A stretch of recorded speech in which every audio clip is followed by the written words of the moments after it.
writers, agents, and publishers, for the first time since the Gutenberg Press, find themselves lost in a maze of mystery as technology alters the shape of the publishing industry. Searching for Answers is a group of writers throwing pop culture, writing, and publishing into a crucible of clarity, passion, and humor. This group is the Right Pack.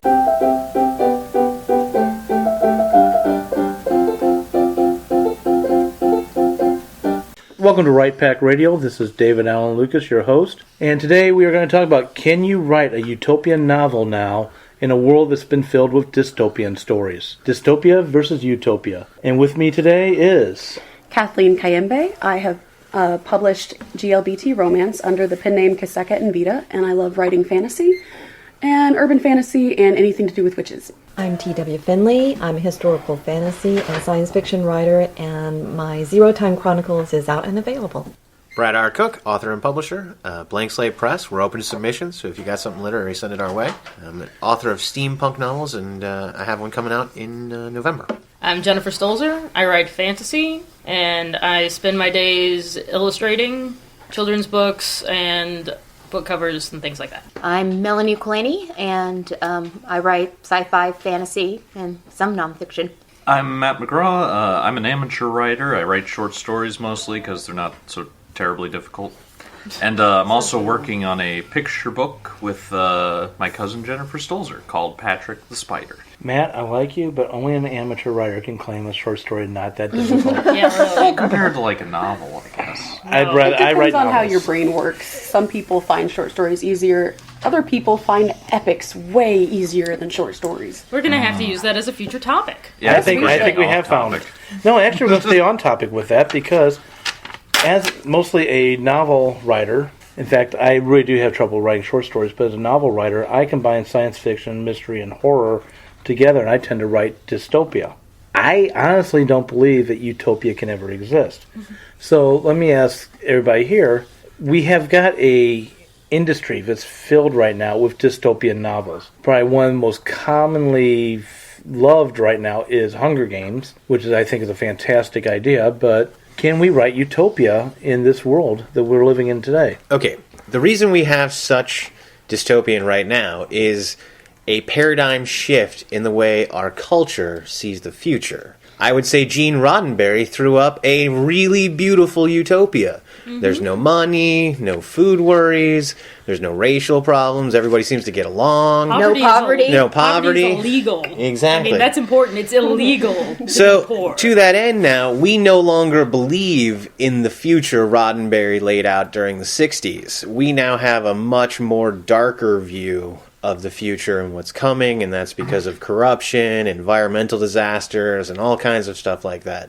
So I think that's more why we see a plethora of dystopian right now. Yeah, see, I don't think, there's no utopia possible, you say, but I don't think it needs to... Like, the utopia you lay out doesn't have to be, like, the perfect one that would actually exist in reality. There just needs to be an audience for people who, like imagining how a system could be really great in the future. Along with it, I'm going to let Melanie, you're going to go here next. But real fast, going with one thing that Brad was talking about, there's been this paradigm switch. There was a meme, if I'm pronouncing that correctly, that I've seen recently, that I wish I could have my hands on. It showed, this is what the people of the 1980s thought the future would look like. It was all bright and shiny, flying cars, whatever.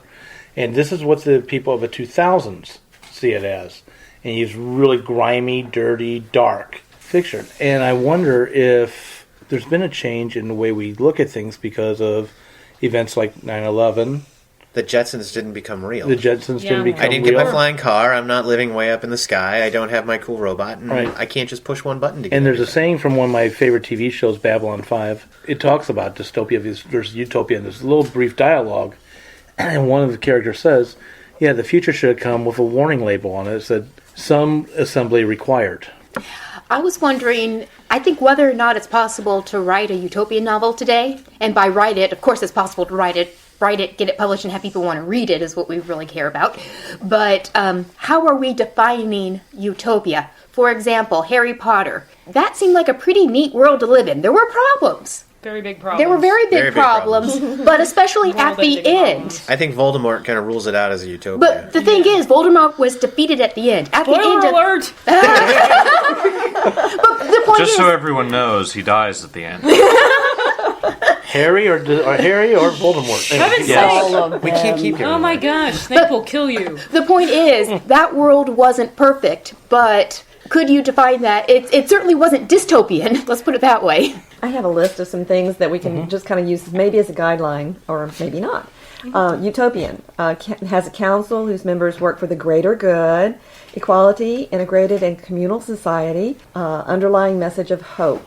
And we can contrast that with dystopian, being perhaps big government and military with an evil leader, inequality, segregated, oppressed society, underlying message of despair and warning. So what's paradise then? Because to me, if you were to give me a treehouse, water, a nice plethora of food growing somewhere that I could easily jump on and start eating, and that's utopia. I'm not going to lie. I don't need much more than food, water, and a cool treehouse. So you'd Wi-Fi. rather be a hunter-gatherer, basically. Well, it doesn't even have to be a hunter-gatherer. It's just, I'd love to have modern conveniences and all that kind of stuff too. You But want indoor plumbing. my point is that to create a utopia for me, just give me a desert island and enough food and water on it so that I'm good. And, enough books to keep me going, or maybe a Kindle or something, with Wi-Fi. Permanent Can I get tablet. air conditioning on that island too? Okay. So, but Whoa, to that let's not end. get greedy. The one thing that Vince pointed out in Utopia and societies is the dystopia inside of Utopia is there is no creativity. That it is the struggle that we as writers, as artists, as musicians, those who are musicians as well, face is where our creativity stems from. We don't have a reason in Utopia to have that creativity. We may write our own stories. In fact, Star Trek, you mentioned Gene Roddenberry a little while ago. Star Trek makes fun of that concept a couple of times. One is a phrase somebody said, well, when was the last time the Vulcans had a novel come out? And another one, there was an entire episode of a utopian human society that was faced with disaster because they never had the need to adapt anything which they had. And don't want to do spoiler alerts on that. So the fact is, can there be a real utopia? I have a few questions. Oh, no. I know. So, David and Teresa, you guys have basically ruled out one of my questions. Is Brave New World a utopia or a dystopia?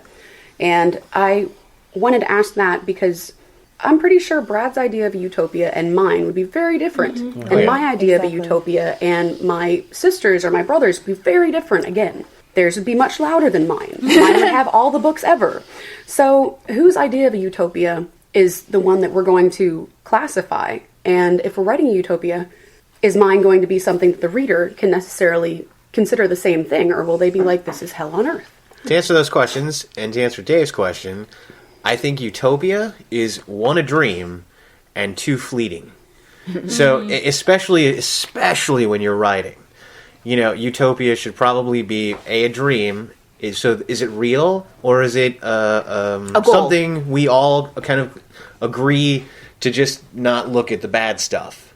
Is that utopia, or is utopia literally? And is utopia going to last, or is it just that for a short time you had that utopia, and then something comes in and dystopian's in? So in The Matrix, we gave you utopia, we gave you an Eden, and we gave you the perfect world, and you kept on fighting against it. Exactly. And then I guess social inequalities, utopia for one group and complete dystopia for the other. You could have that too. And I want to kind of just jump with the dystopian aspect of Utopia. I'm going to jump back to what Jennifer was saying a moment ago with Star Trek. In case anyone missed it, she said that poverty was illegal. They had eliminated poverty. In a television show and book series, Babylon 5, there was a whole entire rebellion going on, and the Earth government had been overthrown.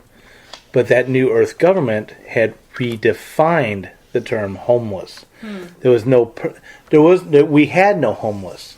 You had to be lazy because obviously we had jobs for you to fulfill, and so forth. So, what is dystopia? What is utopia? Please continue. Well, Seems like you just show up to prompt us to say something. Well, the definition that Teresa read, I was thinking if you just take the last part of that definition, namely the message is primarily hopeful, that novel you can definitely write.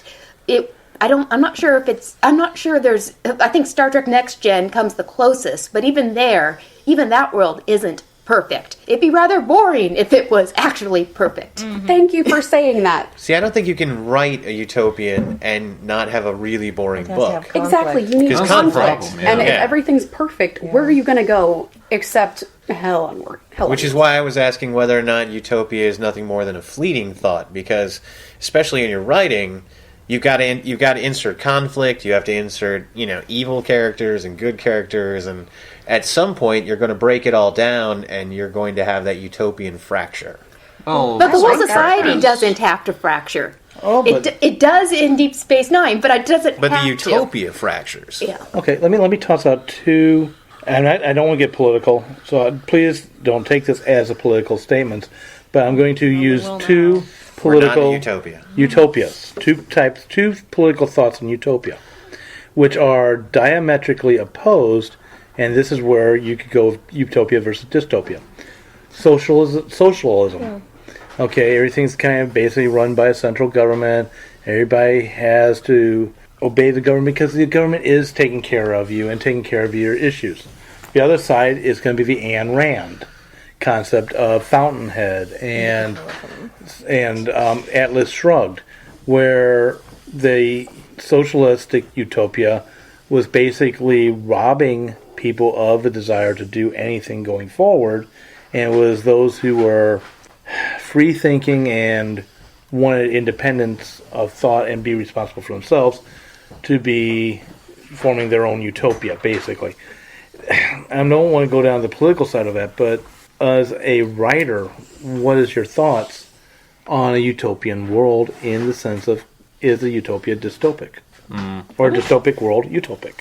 I never found Ayn Rand's books too fun to read. Well, that's, I don't know, maybe her Well, utopia I was a little thinking too much. if you're going to define utopia, you could define it by the social safety net works perfectly type thing. Not every people have problems, but their problems, except if they choose to make them so, are no longer life or death. You have to go out and face adventure, and there might be death-defying risks, but those are things people seek out purposely. They go out and climb the highest mountain. They go out exploring that's actually dangerous, but they would have the choice to stay home and be safe if they choose to. so Hobbitville in Shire. in the Shire, Yeah. the Shire, It's thank Utopia. you, is Utopia. It was designed to be a Yes. utopian because it was If you it like was the Tolkien's. pastoral life. They eat Perfect and they world. drink and they laugh and they party and they have fun and they stay They out have- late and Yeah, And they Bilbo love their disappears. and friends, yeah, and and they hang out with each other and I mean and the it's conflicts they have are those cute communal little pub living. conflicts.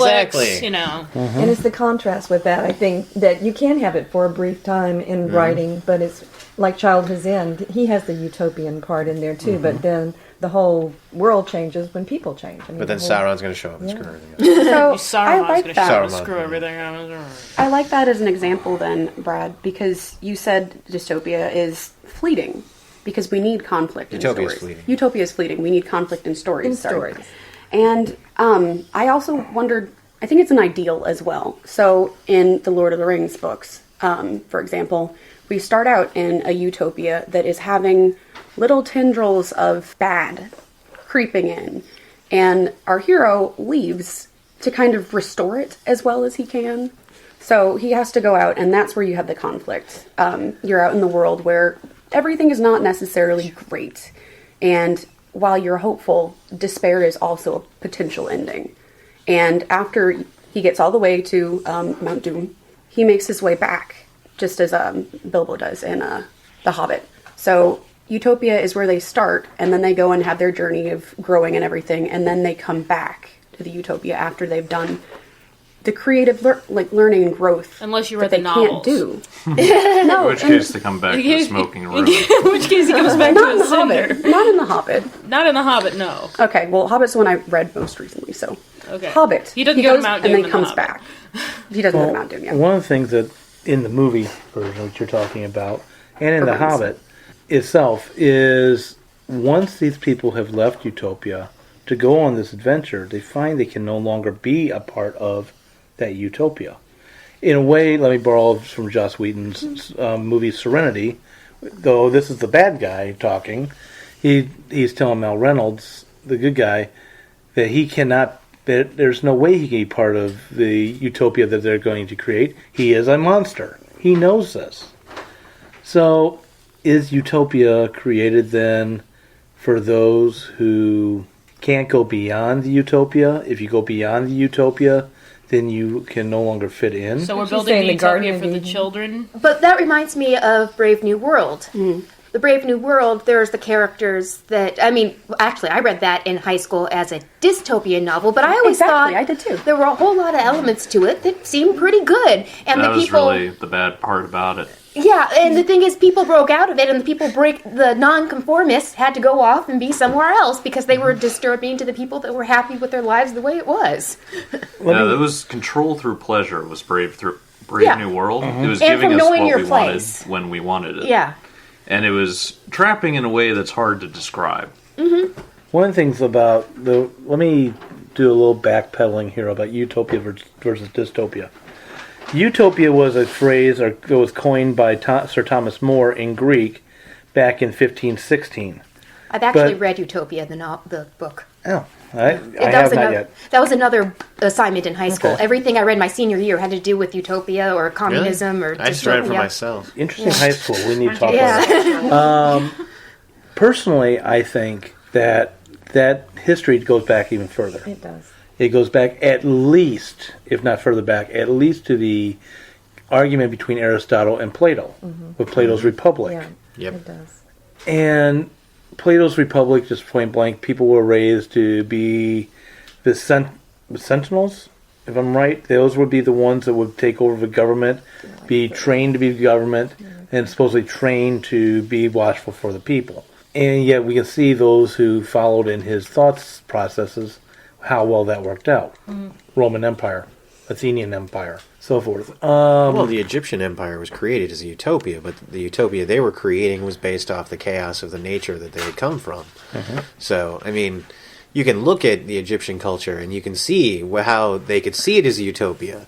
You've got all the water you need, you've got all this food you need, you've got all these, the religion is there, the leaders are there, and that system lasted for thousands of years. Was it a utopia? Probably not, if you read the records. There's a lot of conflict in that. But to a lot of people, it would have seemed like a utopia. Especially on the outside. Looking in, it seemed like utopia. I think sometimes the United States is viewed that way. We view it a lot of times from the inside as being dystopic in many ways. But yeah, if you really think about it, outside of the homeless, outside of those who really are in need, food is plentiful. In fact, our poor are rich compared to what counts for poor overseas a lot. Our health systems are a lot better. Our transportation a lot better. Our education a lot better.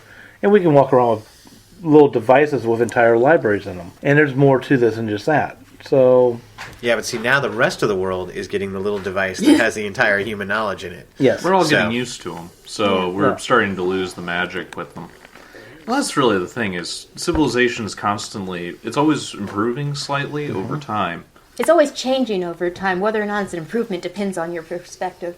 Well, I think generally things get better. We have air for conditioning. It's an people. improvement. It's improvement. But before you get going, what I was going to go with what I'm trying to say there is the idea of utopia and the idea of dystopia nothing more of an illusion? Well, I was going to ask, is growth possible in a utopia? And David, you said, is it merely an illusion, one or the other? I think that goes back to something we were talking about much earlier in the conversation. Is our outlook as a society hopeful or more despairing? As the United States being a utopia, I think in some ways the perception of it being hopeful, you can, if you work hard enough, you can achieve whatever it is you dream of being. That is a utopic ideal, I think. And the dystopia kicks in, or just the real life kicks in, when your perception changes from that to say, I cannot grow in the ways that I want to, whether that's in real life or a story. Is having the opportunity and knowing that you have it and being able to use it, able to work in a utopia. I don't think dystopia Whereas Utopia is an illusion, I don't think dystopia is an illusion. Dystopia is more of a sense of reality. And part of the reason I would say that is, I don't want to say true dystopian, because dystopian can just mean the opposite of utopian. But when we're talking about the Hunger Games or any of these other kinds of books that are dystopian out there, one of the things is a breakdown of society or a centralization of power and corruption and everything else, and those things are real. And those are hard realities of life that it's not an illusion. This is a corrupt world. This world has been destroyed. The cities are not what they used to be. Some of them are in ruins. Some of them are overgrown. Society has broken down and reformed itself. That's not an illusion. Whereas Utopia can be an illusion because Utopia is an ideal. But I think even dystopia is a perspective. For example, a whole lot of stories set World War II could easily be written as dystopian novels, but they weren't written as dystopian novels. Yeah, but the destruction of Berlin and, something along that, that's reality. You're living in a destroyed city. But the point is, the message and the overall message of that story doesn't have to be dystopian. It could be Well, that's hopeful. the message. The message can be anything, but the reality is the setting and, of Utopia or dystopian. And for Utopia, the setting can be anything. It's an ideal. It's something that we all are striving towards. The setting for dystopian is very destructive and destroyed and in ruin. And I'm kind of going off your setting thing, because one of the things that I was thinking about is like a utopian novel. Have I read any of those? And I'm thinking of Shambhala. It's kind of a new age kind of book. And I think that's maybe where you see more of the utopian literature these days, is where people are on spiritual quest. Mm-hmm. And so they'll turn to something like a Celestine prophecy or a Shambhala or something like that. And so you actually do get conflict. You do get some elements that we need to make an interesting novel. And yet, the outcome is going to be more hopeful. And I think that is the just so difference you know, between the the novel utopian. Utopia. It's not really a novel, but the book Utopia had no plot to Well, that it. was the sad part anyway. But Utopia means no place in Latin, and it was a description of how a perfect world would work. Right, and I think if you look back at what is considered utopian work, a lot of it is either satire, or it's political, or it's economic, or it's religious, or it can be all the different facets of human life, and they're just taking on one part of it and kind of saying, okay, what if this happened? What would it look like? What would happen then? And I think there is room for us to do that. And I've seen contests even. I know there was a short story contest last year that I missed. I didn't get to write for it, but they were sick of all the dystopians. They said, let's see some utopian stories here. Is a dystopia more about the setting, the world they are in specifically, or the outlook of the book? I ask that because, for example, 1984. We would generally call this a dystopia, because we do. But if at the end 2 + 2 had equaled, say, 4, or, maybe the re-education hadn't even happened, spoiler, bad things happened. It is not a happy ending. If the ending had been happy, though, if good had triumphed over, Big Brother, would it still be a dystopia, or is it just a dystopic world with a hopeful ending? Let me use an example of where technically the ending was happy, but you still had a dystopian world, and that is Logan's Run. Yeah. Logan's Run, in that civilization, if you haven't read it, and maybe again the movie and the TV series and the books all intermixed when I say this, but in the civilization, you did not live past the age of 30. 30. Of 30. Life ends at 30. Life ends at 30. Yeah, no, life ends at 30. They have this ceremony in which you are supposed to be able, maybe if you make it, you'll be able to live longer, blah, blah, blah. You'll be reborn. You'll be reborn. But the characters leave Utopia, they find that the world is destroyed on the outside and been reborn, and they come back and they demonstrate this to the world. There's a whole lot I'm not covering here because I don't want to do a lot of spoilers alerts, but there is a happy ending in the end of the first book. I'm trying to remember if in the second book there is or not. But the world looks like it's Utopia, but truthfully it is dystopia. And the outside world was dystopia, looking like dystopia, but really more closer to utopia. Okay, dystopian can always pass as utopia. But the reality is that, and this is going to answer both your questions, dystopia and utopia are both settings. And the reason I say that, they are backdrops for which you write a story. And Teresa was just touching on this in the sense of, it is something you can lay out. It is an avenue to tell another story. Unlike utopia, which is literally just laying out what a beautiful world would look like, usually utopia or dystopia is used to tell a story within it. So a story in utopian settings of an insert of corruption, someone who's corrupt and needs to be taken out, or a dystopian of somebody rising up against. That's the system. That's where your stories are coming in. So to that end, I'd say dystopian or utopian is a backdrop to tell something else. Right. I think a utopian story is designed to prove, if you will, that mankind cannot live in paradise. That's that. We got kicked out. Yeah. We got kicked out, and we got kicked out for a reason. See, and that's my thing about paradise. Is paradise a utopia, or is paradise just the fleeting before the dystopian? Because, it's just a question of, You could just see it as like an allegory for childhood. Because one of the things in the Garden of Eden is that, they eat an apple and they gain knowledge. And knowledge is what drives them out. Yeah. So, and then also like, like in Logan's Run, everyone thinks it's great, and then they leave and they gain knowledge, and the utopia disappears. So really, you could just see it as like being naive. Yes. Ignorance is bliss. You're Yes. a child. Ignorance is utopia. You're a God, that's child, bad. and you think everything is great, No, it's not. and then you learn. Oh, my childhood. Okay. Knowledge is utopia. Let's go with that. Knowledge is utopia. Yeah, I'm not I sure I don't know. agree with that. There are things in real life I wish I didn't know. Yeah. You had The said, internet Brad. has made that very obvious. Brad, you'd pointed out that a lot of the things that I think I was bringing up were just realistic. They're not dystopian, realistic. So how would you guys define the difference between I'm those not two? sure because you can have a very extremely realistic As far as dystopian as far as writing. I think the issue was what details you focus on. Because if your dystopian settings are you're focusing at least after the veneer gets cracked away, you're focusing on the problems, the grittiness, the I'm trying to think of a good example from for instance the Hunger Games. It's seeing how little and how much they have to how much work Katniss has to go through to survive, and how much they're on the edge of survival, and the lottery is this huge central thing in their lives. And then contrasting this. Well, if they had just had her village, exact same thing, except no lottery, and there was no one else in much better shape, they weren't being oppressed, they were just living on the edge of starvation, that wouldn't necessarily be dystopian. It depends on what else happened. Maybe it's relative, yeah. Like, maybe dystopia and utopia are just relative to where we are right now.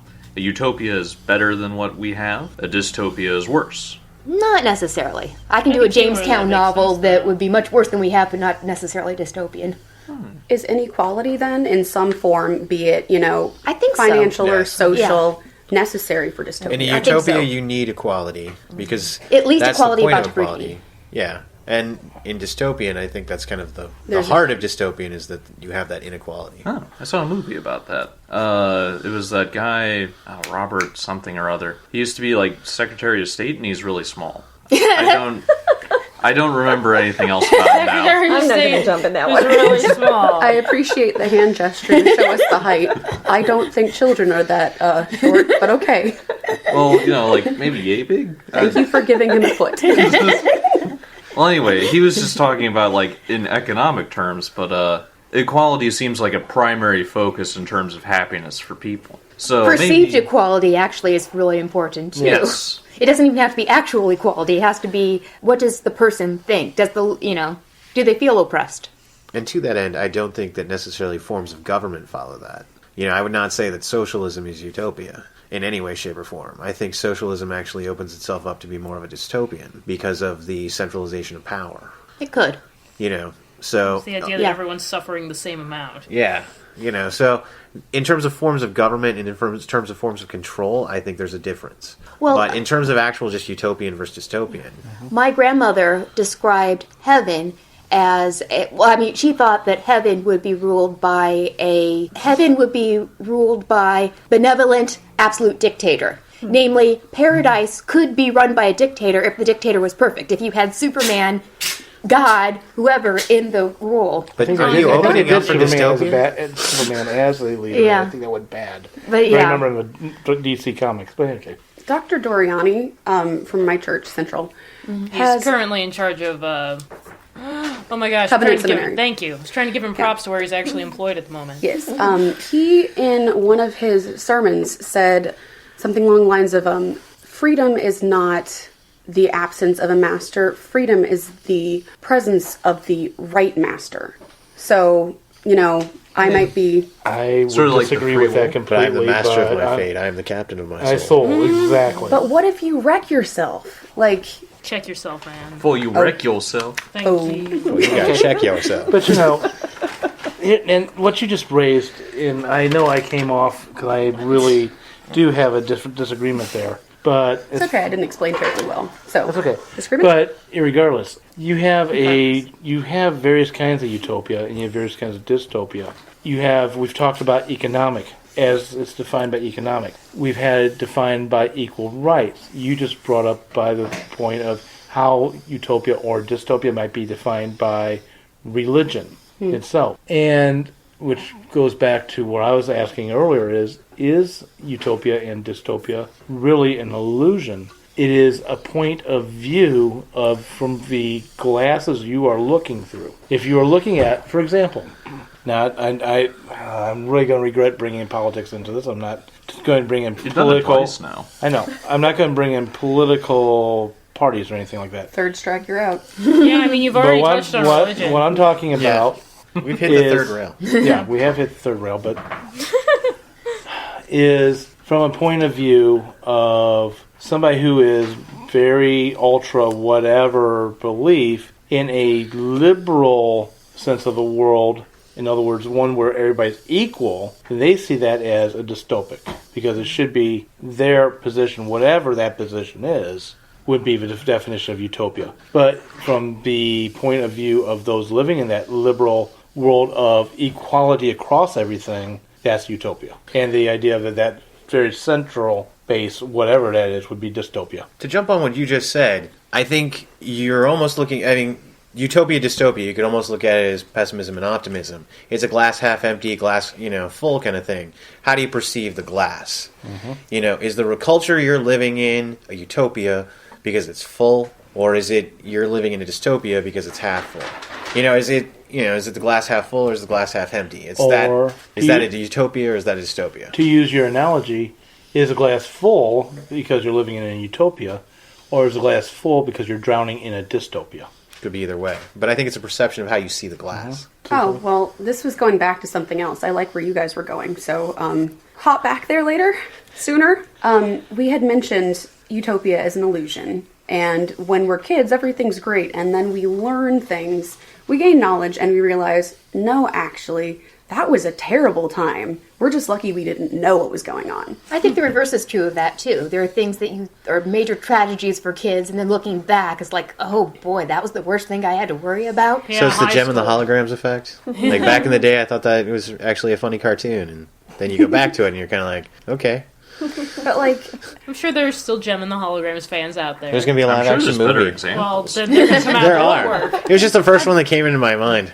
I brought up childhood and utopia because, Smurfs. when you're a kid, Hey, I like the Snorks. you're not doing everything for yourself if you're lucky. Like, assuming you are not an orphan and your parents are responsible for you in some way and acting that way, you're not necessarily going to worry about putting food on your own table or, getting to work because it's illegal. There are things you don't have to worry about until you get older. So that's a right master situation as opposed to no master, David, because you had disagreed and I did not explain myself well at all. That's an example. Yeah, if your parents are if your dad is the kind who hits you with the whiskey bottle, that's going to be a dystopia for you, that childhood. And then you're going to come out of it. Wrong master. Wrong master. But you're going to come out of it, and then later in life, Hit people with whiskey bottles. You could You'll do your you could own. either turn into a Joker or Harvey Two-Face. But anyway, Oh. So all to that this- end, if you get hit with cotton candy, you're going to come out of it in Utopia? Cotton It is candy my is soul Or so is it just if they don't hit you? I think it's the not hitting. Can we? Yeah. Okay. All right. All this abuse talk and joke is great. Let's turn something else. Yes.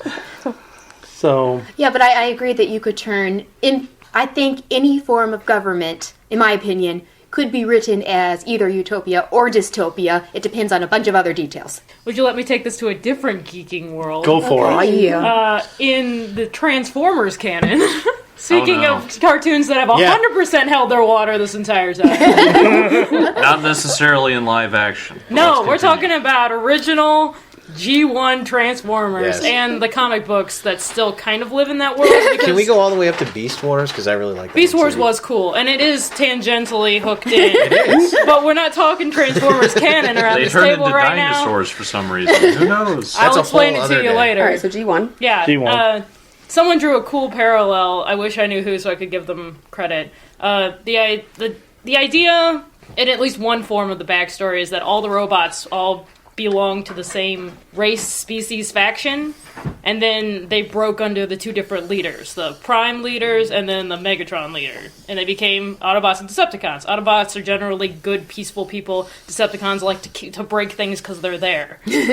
They want Energon. They want Energon. They want to take over everything because they're just, childhood evil characters. Decepticons is a clue for the name. Yeah, they chose to name themselves Decepticons. Point I was making, though, master-wise, someone drew the parallel that Optimus Prime is a good father. He's patient and thoughtful, and he might not be the strongest one in the fight. Honestly, he gets his can kicked more often than you would expect in the cartoon. No pun intended. Yeah, well, so, but he has a team of loyal people who want to follow his instruction, versus Megatron, who spends the whole time posturing about how much more powerful he is, and he is more powerful. He transforms into a gun.